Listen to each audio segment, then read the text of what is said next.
I wanted to do that since I won a Daisy May contest in high school, and Richard Rogers had. I followed that project everywhere because I thought this wonderful Al Cap, political humor and satire and all this stuff.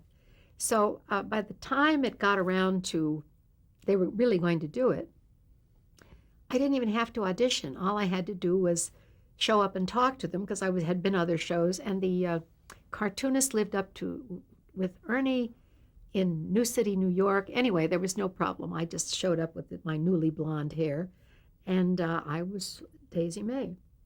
And then we started to do the show, and I didn't realize that Daisy May stands on stage for most of the show, most of the 2.5 hours, with only this to say, I loves you, Edna. I loves you, Edna. That's all she says. And she's reacting the rest of the time? Physically, I finally got so I drew a daisy on the stage because when there was V staging, I was always in the center of everything with nothing to say. Do you know what that's like? If you're doing a MAME, you get on and in 15 minutes that show's over and you've done everything. But when you have nothing to do and you have to be there, it took, I went to Strasbourg because I didn't know what to do about it. And it ended up, it was just, you pretend you're a 4-year-old child listening to a ghost story, and you have to be vitally interested. And I've seen that show many times since. And if that lady is what I call a look-at lady, the show falls apart.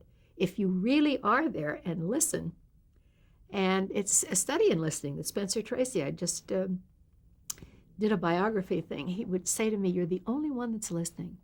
I said, that's because of Daisy May. He said, what? I said, I learned it because I had to stay in the show. I've never exhausted myself doing nothing, but it was the hardest work I ever did. And I never dreamed of getting any reward or whatever. And then I was going to come out and see Ernie. I used to come out on the weekends and see him and then come back and fly back. And one day Frank Farrell said, please don't go, the Tony Awards. Or I said, I'll never get an award for that show. I'm leaving. He said, I really think you should stay, Edie, okay?